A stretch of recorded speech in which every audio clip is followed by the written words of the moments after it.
Assalamualaikum warahmatullahi wabarakatuh. Kami dari kelompok 1 pertemuan ke-13. Di sini kami akan menyampaikan materi tentang merapatkan dan meluruskan shaf dalam sholat. Sebelumnya, perkenalkan anggota kelompok kami. Ada Kriswanto dan saya sendiri, Mas Gur. Untuk mempersingkat waktu, langsung saja ke materi yang pertama yang akan disampaikan oleh Kriswanto. Slide yang pertama yaitu pengertian shaf. Pengertian shaf adalah barisan dalam sholat berjamaah yang merupakan salah satu kesempurnaan dalam sholat. Rasulullah SAW sangat menganjurkan serta menjaga kerapihan dalam kesempurnaan shaf.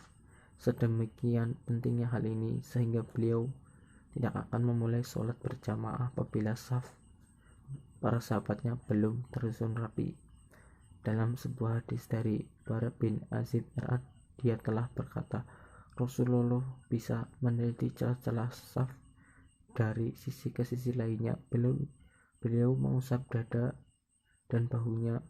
Kami seraya bersabda, janganlah kamu berselisih, karena hal itu dapat menyebabkan hati kamu berselisih juga.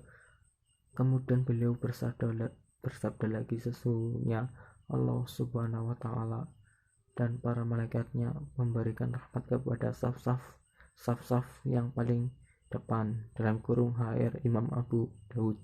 Dalam hadis yang lainnya, Rasulullah SAW juga bersabda, luruskanlah saf kamu dan sejajarkanlah bahu-bahu kamu, bersikaplah lembut serta rapatkanlah celah-celah yang kosong, karena sesungguhnya syaitan menyusup di antara kamu seperti seekor anak kambing kecil. Dalam kurung HR Ahmad dan Tabrani. Keterangan hadis di atas sangat nyata bagi kita bahwa menyempurnakan shaf adalah dengan meluruskan dan merapatkan bahu serta menutup celah-celah yang terbuka. Para ulama juga mengajarkan kepada kita agar shaf menjadi rapat dan sempurna, maka kita tidak boleh dibuka lebar-lebar karena dapat menyebabkan renggangnya bahu. Yang paling baik adalah dengan membuka kaki sekitar 1 jengkal saja. Selanjutnya slide yang ketiga yaitu menyempurnakan shaf dalam sholat, yaitu menyempurnakan shaf yang paling depan terlebih dahulu, kemudian shaf berikutnya dan seterusnya. Lalu meluruskan shaf yang tidak diperbolehkan bagi setiap makmum untuk lebih maju atau lebih mundur dibandingkan makmum lainnya. Lalu merapatkan shaf dan merapatkan pundak dan mata kakinya makmum dengan pundak dan mata kaki makmum lainnya. Lalu mendekatkan setiap barisan shaf dengan barisan shaf yang ada di depannya sejarak sujudnya seseorang dan dengan sempurna. Ya, mungkin itu yang saya bisa sampaikan. Mohon maaf apabila kekurangan dalam presentasi saya. Oke, selanjutnya akan dijelaskan oleh Mas Mahur. Selanjutnya slide yang kedua yaitu perintah untuk meluruskan dan merapatkan shaf. Rasulullah SAW memerintahkan untuk meluruskan shaf dalam sholat. Dari Anas bin Malik RA, Nabi SAW bersabda yang artinya, luruskanlah shaf-shaf kalian karena lurusnya shaf adalah kesempurnaan sholat. HR Bukhari nomor 690, Muslim nomor 433. Mayoritas ulama berpendapat bahwa hukum meluruskan shaf dalam sholat adalah sunnah. Dapat kita ketahui bahwa Nabi SAW tidak mengatakan renggangkanlah di antara kaki kalian. Beliau juga tidak mengatakan tempelkanlah pundak, juga tumit dengan tumit. Kan tetapi para sahabatnya melakukan itu. Mereka menempelkan pundak mereka dengan pundak sahabatnya di samping sebagai realisasi dari perintah Rasul. Syaikh Muhammad bin Salim Al-Ustasmini RA menjelaskan, menempelkan mata kaki satu dan lainnya tak ragu lagi ada dalilnya dari para sahabatnya, karena dahulu mereka meluruskan saf dari merapatkan mata kaki mereka dengan lainnya, jadi luruskan saf didapati dengan menempelkan mata kaki satu dan lainnya. Posisi ini dilakukan ketika membuat saf dan orang-orang telah berdiri, jadi menempelkan tadi dengan maksudnya untuk membuat saf lurus saja, bukanlah maknanya harus menempelkan dengan rapat yang terus dituntut dilakukan sepanjang sholat, termasuk bentuk berlebihan yang dilakukan oleh sebagian orang adalah menempelkan mata kaki dengan mata kaki saja yang dicari, sedangkan untuk pundak terdapat celah. Seperti ini malah menyelisihi ajaran Nabi Shallallahu Alaihi Wasallam. Oke, selanjutnya slide yang pertama yaitu pengertian saf. Pengertian saf adalah barisan dalam sholat berjamaah yang merupakan salah satu kesempurnaan dalam sholat. Rasulullah SAW sangat menganjurkan serta menjaga kerapihan dalam kesempurnaan saf. Sedemikian pentingnya hal ini sehingga beliau tidak akan memulai sholat berjamaah apabila saf para sahabatnya belum tersusun rapi. Dalam sebuah hadis dari Bara bin Azib RA, dia telah berkata, Rasulullah bisa meneliti celah-celah saf dari sisi ke sisi lainnya. Beliau mengusap dada dan bahunya. Kami seraya bersabda, janganlah kamu berselisih, karena hal itu dapat menyebabkan hati kamu berselisih juga. Kemudian beliau bersabda lagi, sesungguhnya Allah Subhanahu wa Ta'ala dan para malaikatnya memberikan rahmat kepada saf-saf yang paling depan. Dalam kurung HR Imam Abu Daud. Dalam hadis yang lainnya Rasulullah SAW juga bersabda, luruskanlah saf kamu dan sejajarkanlah bahu-bahu kamu, bersikaplah lembut serta rapatkanlah celah-celah yang kosong, karena sesungguhnya syaitan menyusup di antara kamu seperti seekor anak kambing kecil. Dalam kurung HR Ahmad dan Tabrani.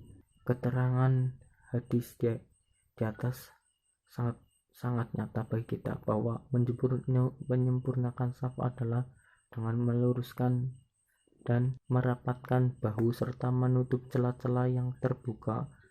Para ulama juga mengajarkan kepada kita agar saf menjadi rapat dan sempurna, maka kita tidak boleh dibuka lebar-lebar karena dapat menyebabkan renggangnya bahu. Yang paling baik adalah dengan membuka kaki sekitar 1 jengkal saja. Selanjutnya slide yang ketiga yaitu menyempurnakan saf dalam sholat, yaitu menyempurnakan saf yang paling depan terlebih dahulu, kemudian saf berikutnya dan seterusnya. Lalu meluruskan saf yang tidak diperbolehkan bagi setiap makmum untuk lebih maju atau lebih mundur dibandingkan makmum lainnya. Lalu merapatkan saf dan merapatkan pundak dan mata kakinya makmum dengan pundak dan mata kaki makmum lainnya. Lalu mendekatkan setiap barisan saf dengan barisan saf yang ada di depannya sejarak sujudnya seseorang dan dengan sempurna. Ya, mungkin itu yang saya bisa sampaikan. Mohon maaf apabila kekurangan dalam presentasi saya. Oke, selanjutnya akan dijelaskan oleh Mas Mahur. Oke, terima kasih. Yang selanjutnya yaitu hukum membuat garis soft. Komisi Fatwa Kerajaan Arab Saudi Al-Lajnah Ad-Daimiyah ditanya, apa hukum menaruh garis di atas atau di sajadah di masjid, dikarenakan kiblat sedikit melenceng dengan maksud untuk mengatur shaf? Jawabannya dari para ulama lajnah yaitu, hal itu tidaklah menjadi sebuah masalah. Kalau mereka sholat tanpa menggunakan garis juga tidak mengapa, karena sedikit miring tidaklah masalah. Yang menandatangani fatwa ini yaitu Syekh Abdul Aziz bin Baz, Syekh Abdul Razak Afifi melalui fatwa Al-Lajnah Ad-Daimiyah. Yang selanjutnya yaitu perintah dan keutamaan menyempurnakan shaf.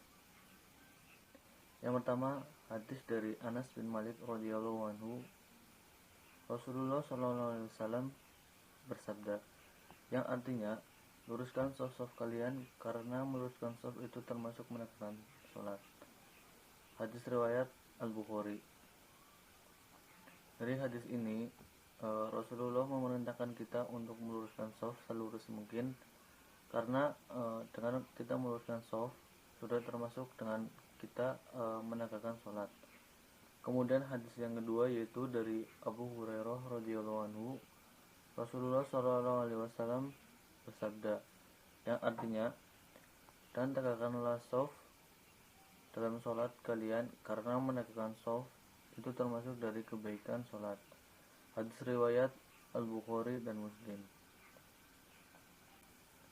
Yang berikutnya yaitu hadis dari Aisyah radhiyallahu anhu, Rasulullah SAW bersabda, yang artinya, barang siapa menutup celah-celah pada shaf sholat, maka Allah akan membangun atau membuatkan rumah baginya di surga, dan Allah akan mengangkat derajatnya.